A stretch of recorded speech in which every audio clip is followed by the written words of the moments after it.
Halo, kami dari kelompok 7 mata kuliah sistem operasi akan mempresentasikan tentang CPU scheduling dengan dosen pengampu Wisar Witsley Kalengkongan MKOM. Adapun anggota kelompok kami yang pertama itu Wawan Divu, yang kedua William Hegel, yang ketiga Wulantan Lolo, dan yang keempat Calon Putu Pagewang. Adapun topik yang akan kami bahas yang pertama itu CPU scheduling, yang kedua CPU and output input burst cycle, yang ketiga preemptive and non-preemptive, yang keempat scheduling kriteria, yang kelima scheduling algorithms first come first serve atau FCFS, yang keenam scheduling algorithm priority scheduling, yang ketujuh priority scheduling solve problem 1, yang ke-8 priority scheduling solve problem 2, yang ke-9 scheduling algorithm round robin scheduling, dan yang ke-10 round robin scheduling turnaround time and waiting time. Yang pertama, CPU scheduling. CPU scheduling adalah dasar dari sistem operasi multiprogram. Dengan menempatkan CPU di antara proses, sistem operasi dapat membuat komputer lebih produktif. Sistem pemrosesan tunggal dan sistem multiprosesor. Dalam sistem prosesor tunggal, hanya satu prosesor yang dapat berjalan pada satu waktu. Yang lain harus menunggu sampai CPU bebas dan dapat dijadwalkan ulang. Tujuan dari multiprogramming adalah untuk menjalankan beberapa proses setiap saat dan untuk memaksimalkan penggunaan CPU.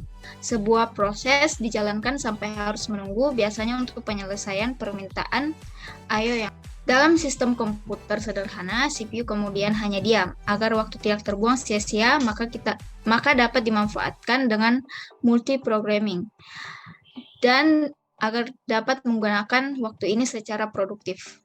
Beberapa proses disimpan dalam memori pada satu waktu. Ketika suatu proses menunggu, sistem operasi mengambil CPU dari proses itu dan memberikan CPU ke proses lain, dan pola ini terus berlanjut. CPU and I burst cycle. Status eksekusi CPU dan input-output adalah ketika suatu proses telah memulai eksekusinya. Jadi, jika dalam keadaan tersebut, itu disebut keadaan eksekusi CPU, dan setelah itu, proses perlu menunggu operasi input-output selesai untuk melanjutkan eksekusinya di waktu itu. Ketika menunggu operasi input-output selesai, kita katakan bahwa operasinya dalam I/O wait state. Jadi ini adalah dua status di mana suatu proses dapat berada setelah memulai eksekusinya, sehingga proses selalu bergantian antara dua keadaan eksekusi ini, urutan input-output. Tahapan eksekusi proses dimulai dengan CPU burst, I/O burst, CPU burst, I/O burst, dan seterusnya. CPU burst adalah saat proses sedang dijalankan di CPU. I/O burst adalah saat CPU sedang menunggu I/O untuk dieksekusi lebih lanjut. Primitive and non-primitive scheduling. Ada dua istilah penting yang perlu diketahui. Yang pertama, CPU scheduler. Setiap kali CPU menjadi idle, sistem operasi harus memilih salah satu proses dalam antrian siap untuk dieksekusi. Proses pemilihan dicari oleh penjadwal jangka pendek atau penjadwal CPU. Penjadwal memilih proses dari proses dalam memori yang siap dieksekusi dan mengalokasikan CPU ke proses itu. Yang kedua, dispatcher. Dispatcher adalah modul yang memberikan kontrol CPU ke proses yang dipilih oleh penjadwal jangka pendek. Waktu yang diperlukan operator untuk menghentikan satu proses dan memulai proses lainnya dikenal sebagai latensi pengiriman. Keputusan penjadwalan CPU dapat terjadi dalam 4 keadaan berikut. Yang pertama, ketika sebuah proses beralih dari status berjalan ke status menunggu. Yang kedua, saat sebuah proses beralih dari status berjalan ke status siap. Misalnya saat terjadi interupsi. Ketiga, ketika sebuah proses beralih dari status menunggu ke status siap, misalnya pada penyelesaian I/O. Dan keempat, ketika sebuah proses berakhir. Untuk situasi 1 dan 4, tidak ada pilihan dalam hal penjadwalan. Proses baru harus dipilih untuk dieksekusi jika ada dalam antrian siap. Namun, ada pilihan untuk situasi 1 dan 3. Ketika penjadwalan terjadi hanya dalam keadaan 1 dan 4, dikatakan bahwa skema penjadwalan non-primitif atau kooperatif. Jika tidak, itu adalah primitif. Kemudian topik yang keempat yaitu scheduling kriteria. CPU utilization. Pada dasarnya yang dimaksud dengan penggunaan CPU adalah berapa banyak CPU yang digunakan, sehingga ketika kita memulai membahas tentang scheduling CPU, dapat dikatakan kita membuat CPU itu sibuk, dalam artian CPU sedang melakukan proses eksekusi yang banyak. Secara konseptual, pemanfaatan CPU yang berkisar dari 0 hingga 100%. Kemudian throughput adalah ukuran dari pekerjaan yang dilakukan oleh CPU. Jadi ketika CPU sedang melakukan eksekusi throughput, ini berfungsi untuk mengukur jumlah proses yang telah diselesaikan oleh CPU dalam persatuan waktu. Kemudian turnaround time adalah jumlah periode yang dihabiskan menunggu untuk masuk ke dalam memori, menunggu di antrian ready queue, eksekusi pada CPU, dan melakukan input-output. Jadi yang dimaksud dengan turnaround time adalah interval waktu dari waktu penyerahan suatu proses ke waktu penyelesaian proses. Kemudian waiting time adalah jumlah periode yang dihabiskan menunggu dalam antrian ready queue. Dalam algoritma penjadwalan CPU, tidak mempengaruhi jumlah waktu selama proses mengeksekusi atau melakukan input-output, namun hanya mempengaruhi jumlah waktu yang dihabiskan proses dalam antrian ready queue. Kemudian response time adalah waktu yang diperlukan untuk merespon, bukan waktu yang diperlukan untuk mengeluarkan respon. Dalam sistem interaktif, turnaround time mungkin bukan kriteria yang terbaik. Seringkali proses dapat menghasilkan beberapa output cukup awal dan dapat terus menghitung hasil baru, sementara hasil sebelumnya sedang dikeluarkan ke user. Kemudian topik yang kelima itu scheduling algorithm first come first serve atau FCFS. Scheduling algorithm merupakan penjadwalan CPU yang paling sederhana. First come first serve adalah proses yang melakukan request atau meminta CPU terlebih dahulu mengalokasikan CPU yang pertama. Contoh kecil pada saat kita mengantri di SPBU. Siapa yang pertama, maka dia akan dilayani pertama. Untuk implementasi kebijakan FCFS mudah dikelola dengan FIFO atau first in first out queue, yang berarti elemen yang pertama masuk akan menjadi elemen yang keluar pertama. Contohnya pada saat kita membeli es krim. Jadi yang pertama datang membeli akan lebih dahulu keluar dari antrian tersebut. Kemudian waktu tunggu rata-rata di bawah kebijakan FCFS seringkali cukup lama karena lama pertimbangan rangkaian proses berikut yang tiba pada waktu 0. Jadi dalam FCSS itu ada contoh 3 proses yang untuk proses pertama itu membutuhkan waktu 24 milidetik, kemudian proses yang kedua membutuhkan waktu 3 milidetik, dan proses ketiga membutuhkan waktu 3 milidetik. Jika proses tiba dalam urutan P1, P2, P3 dan disajikan dalam urutan FCFS, kita mendapatkan hasil yang ditujukan pada Gantt chart berikut. Jadi P1 membutuhkan waktu 24 milidetik untuk melakukan proses eksekusi di CPU. Setelah selesai melakukan proses eksekusi, maka antrian berikutnya akan melakukan proses eksekusi yaitu P2 yang membutuhkan waktu 27 milidetik. Karena pada P1 sudah memakai waktu 24 milidetik. Jadi 24 ditambah 3 sama dengan 27 milidetik. Jadi waktu P3 menunggu untuk masuk ke proses eksekusi adalah 27 milidetik. Setelah P3 masuk ke CPU pada milidetik ke 27, ia akan melakukan proses eksekusi dan menghabiskan waktu 3 milidetik di CPU sehingga menunjukkan kali terakhir ini dalam waktu 30 milidetik. Scheduling algorithms priority scheduling. Dalam penjadwalan prioritas yang terjadi adalah bahwa setiap proses yang memiliki prioritas tertentu dan berdasarkan prioritas penjadwalan akan berlangsung sehingga proses yang memiliki prioritas tertinggi akan diberikan CPU terlebih dahulu dan kemudian proses yang memiliki prioritas berikutnya akan diberikan CPU berikutnya dan seterusnya. Burst adalah faktor yang menentukan prioritas dari algoritma penjadwalan. Semakin besar CPU burst saat CPU burst, besar maka prioritasnya rendah karena proses yang memiliki CPU burst terpendek akan menjadi yang pertama mendapatkan CPU sehingga proses akan memiliki prioritas lebih tinggi sehingga semakin besar CPU burst semakin rendah prioritasnya, semakin kecil CPU burst semakin tinggi prioritasnya. Prioritas preemptif adalah bahwa algoritma penjadwalan prioritas preemptif akan mendahului CPU jika prioritas proses yang baru tiba lebih tinggi daripada prioritas proses yang sedang berjalan. Jadi yang terjadi adalah jika kita mengikuti penjadwalan prioritas preemptif, maka jika proses yang baru tiba memiliki prioritas lebih tinggi dan lebih tinggi dibandingkan dengan proses yang sedang dijalankan di CPU, maka CPU akan diambil dari proses yang sedang dieksekusi dan diberikan kepada proses yang baru tiba dengan prioritas lebih tinggi.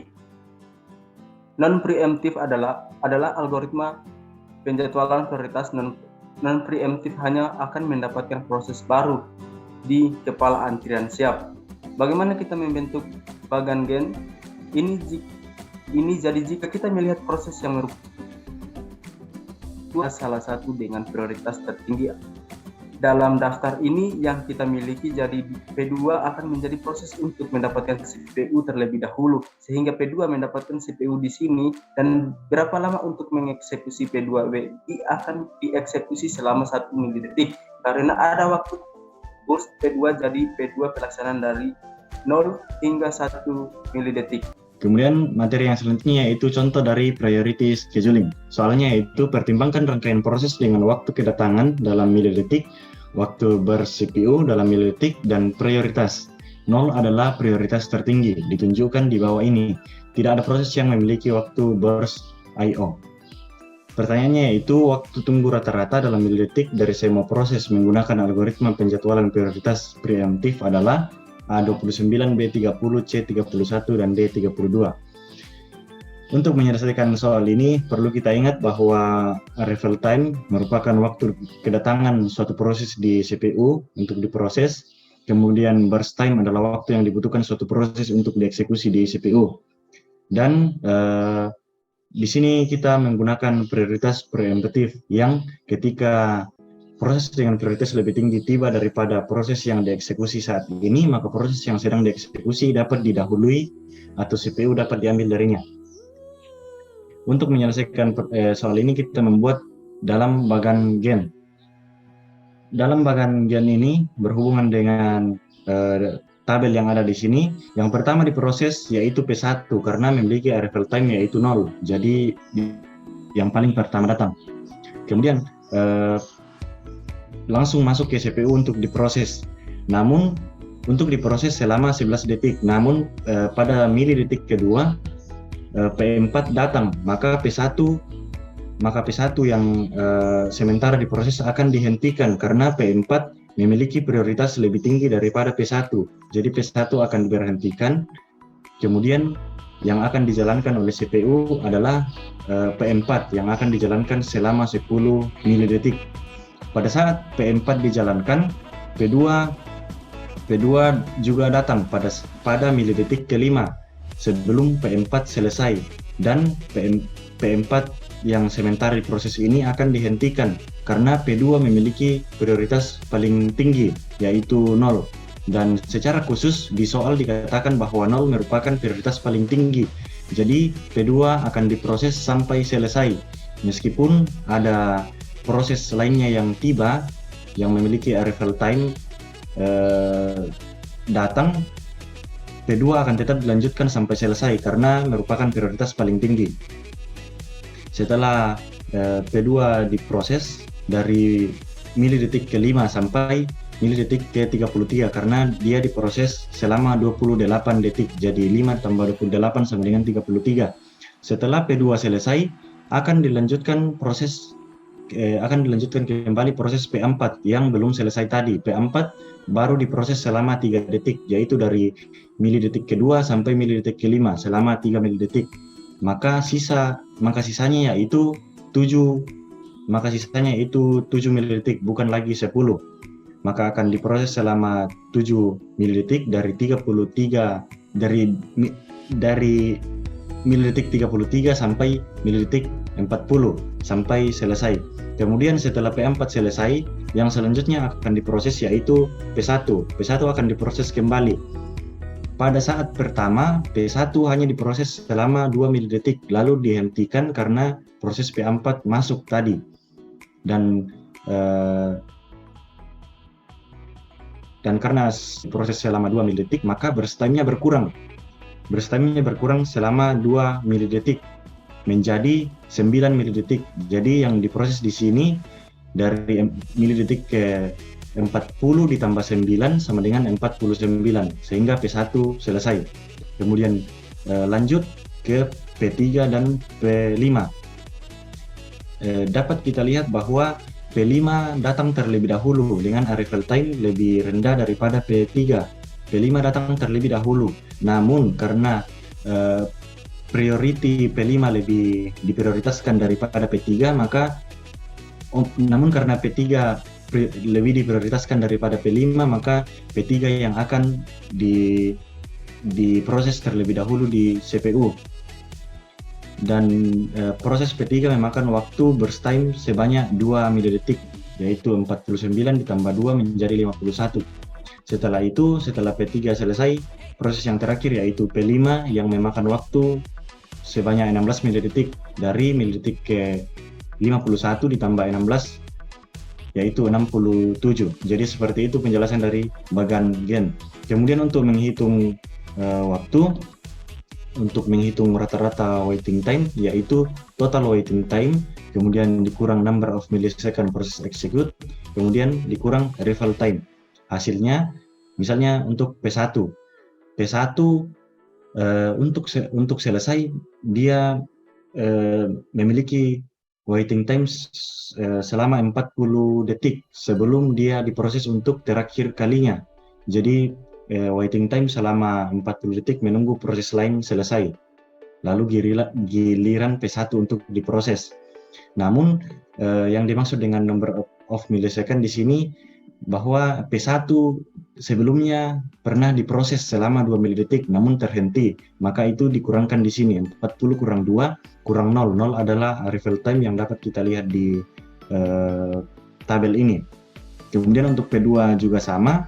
P2 memiliki total waiting time yaitu 5 milidetik sebelum dia diproses untuk terakhir kalinya. Kemudian number of millisecond-nya belum ada karena P2 pada saat diproses langsung diselesaikan. Kemudian untuk arrival time-nya yaitu 5 dikurangkan dan hasilnya yaitu 0. Seperti itu untuk perhitungan selanjutnya pada P3 sampai dengan P5. Kemudian untuk menghitung rata-ratanya, kita menjumlahkan semua nilai yang telah kita dapat, 38 ditambah 0 tambah 37 tambah 28 tambah 42 sama dengan 145. Dibagi dengan banyaknya data yaitu 5 menghasilkan 29 millisecond atau milidetik. Dan 29 milidetik ini ada di opsi bagian A pada soal tadi. Kemudian soal yang kedua yaitu masih tentang priority scheduling. Pertimbangkan rangkaian proses dengan waktu kedatangan dalam milidetik, waktu CPU burst dalam milidetik, dan prioritas di bawah ini. Angka yang lebih tinggi mewakili prioritas yang lebih tinggi. Jadi di soal ini berbeda dengan soal sebelumnya. Jika di soal sebelumnya prioritas dengan angka yang lebih tinggi lebih diprioritaskan, namun pada saat ini sesuai dengan keterangan di soal bahwa angka yang lebih tinggi prioritasnya lebih tinggi, jadi 5, 4, 3, dan 2. Jika kebijakan penjadwalan CPU adalah prioritas non-preemptif, hitung waktu tunggu rata-rata dan waktu putar rata-rata. Jadi berbeda dengan soal sebelumnya yang memakai prioritas preemptif, saat ini memakai prioritas non-preemptif, di mana ketika suatu proses sampai ke CPU untuk dieksekusi, tidak ada proses lain yang dapat mendahuluinya. Kemudian bisa dilihat di bagan gen yang dari tabel ini, P1 dengan arrival time paling pertama yaitu 0 masuk di CPU untuk diproses. Kemudian akan diproses selama 4 detik.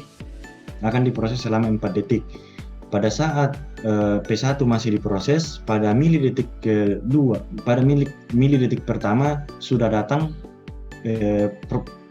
P2, tapi karena kita berpatokan di prioritas non preemptif, jadi tidak ada proses lain yang akan mendahului P1. Jadi P1 akan tetap dijalankan sampai selesai, dan P2 yang sudah datang akan berada di waiting, menunggu untuk diproses setelah P1.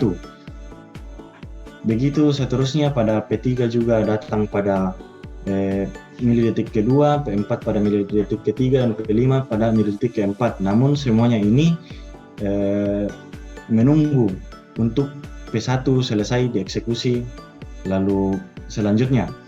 Kemudian setelah P1 selesai, yang kemudian akan dieksekusi yaitu P4, karena P4 ini memiliki prioritas paling tinggi. Seperti keterangan pada soal, semakin tinggi angka maka prioritasnya semakin tinggi.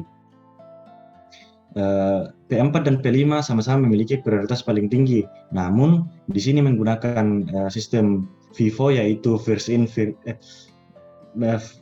menggunakan prinsip FCFS, yaitu first come first serve.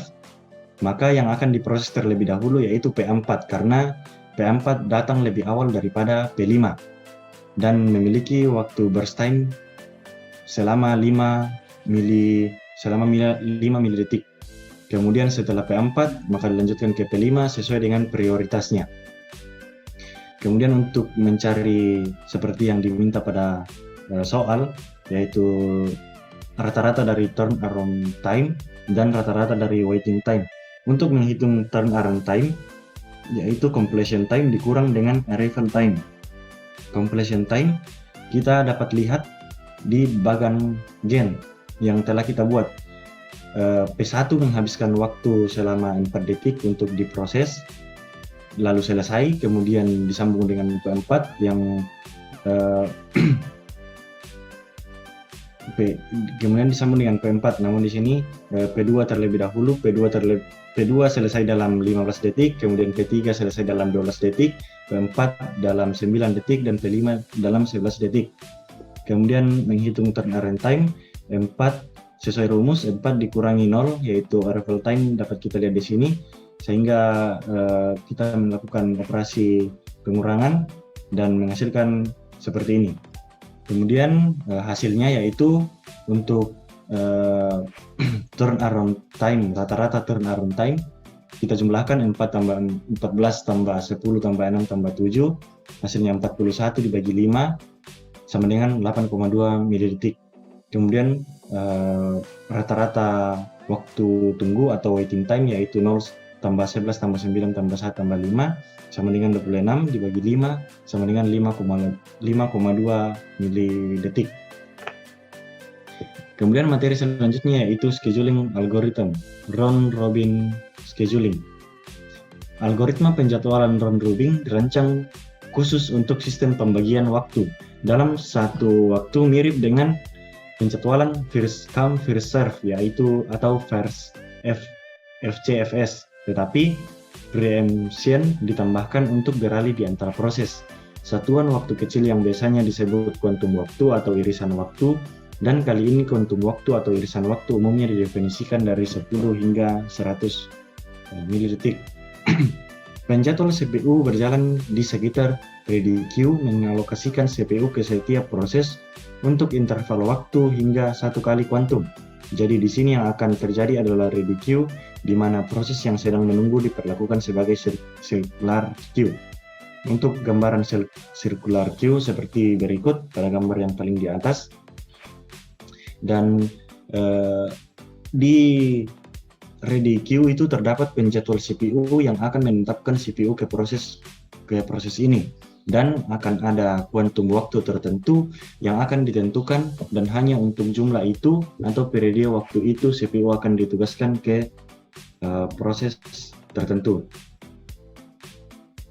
Dalam kemudian penjelasan mengenai implementasi atau penerapan penjadwalan round robin. Penjadwalan round robin secara cara kerjanya seperti FIFO atau first in first out. Dalam prosesnya terdapat dua kasus atau dua hal yang bisa terjadi. Yang pertama yaitu ketika proses mendapatkan CPU, proses mungkin memiliki CPU burst kurang dari 1 kali kuantum.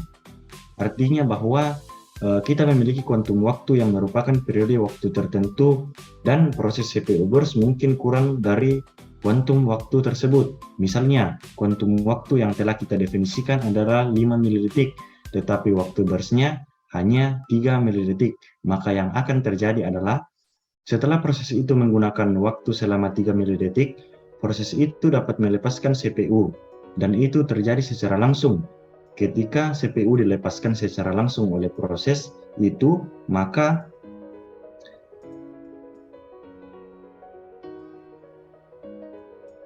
yang akan terjadi yaitu penjadwal CPU atau CPU scheduler akan melanjutkan ke proses selanjutnya dalam antrian siap atau ready queue. Kemudian poin yang kedua yang dapat terjadi yaitu CPU burst dari proses yang sedang berjalan lebih lama dari 1 kali kuantum. Kasus di sini, misalnya jika kuantum waktu yang telah kita definisikan adalah 5 milidetik, tetapi katakanlah waktu burst proses adalah 10 milidetik, maka yang akan terjadi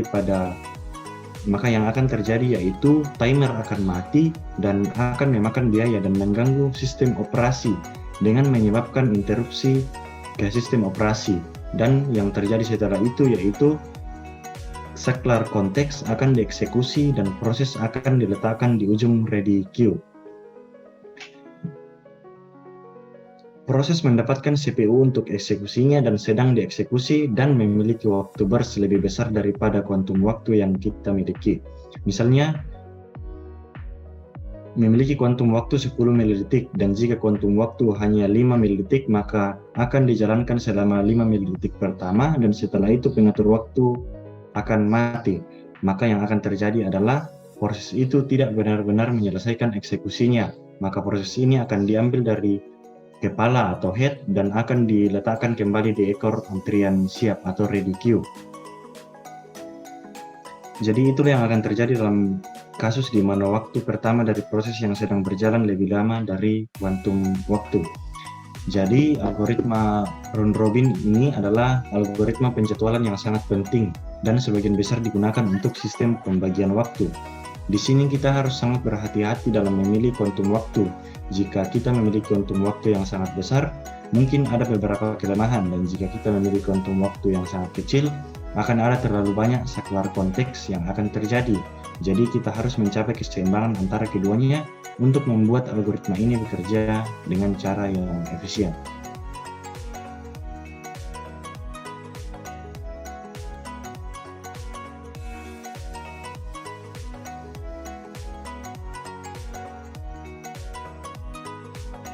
Selanjutnya, round robin scheduling, turn time, and waiting time. Penjadwalan round robin memiliki kuantum waktu tertentu yang merupakan jumlah waktu yang akan ditetapkan untuk setiap proses untuk dieksekusinya, sehingga proses tertentu akan diizinkan menggunakan CPU untuk kuantum waktu tertentu yang ditentukan, dan setelah periode waktu tersebut berakhir, proses akan didahulukan dan proses selanjutnya dalam antrian akan diberikan CPU untuk eksekusinya. Kita juga diperbolehkan menggunakan CPU untuk kuantum waktu tertentu dan kemudian akan didahului dan proses selanjutnya akan diberikan CPU dan seterusnya.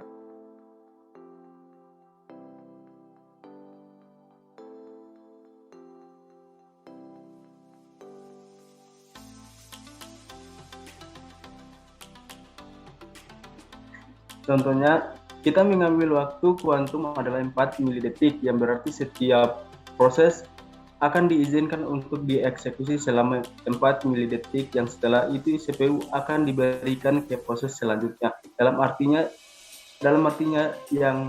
dan juga akan diizinkan untuk menggunakan CPU selama 4 milidetik dan kemudian itu akan didahului akan seterusnya. Jadi di sini kuantum waktu adalah 4 milidetik. Jadi di sini kita akan melihat bagaimana kita dapat menghitung waktu tepat waktu, tunggu untuk rangkaian proses ini. Sehingga langkah pertama dan menghitung waktu penyelesaian dan waktu tunggu ini untuk setiap algoritma penjadwalan yang kita miliki adalah terlebih dahulu membentuk bagan gen, sehingga kita harus membentuk bagan gen untuk set proses dan setelah itu kita akan melanjutkan untuk menghitung waktunya.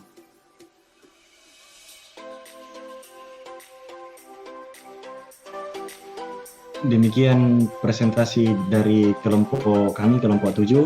Jika ada kesalahan atau kekurangan, kami mengucapkan mohon maaf. Terima kasih.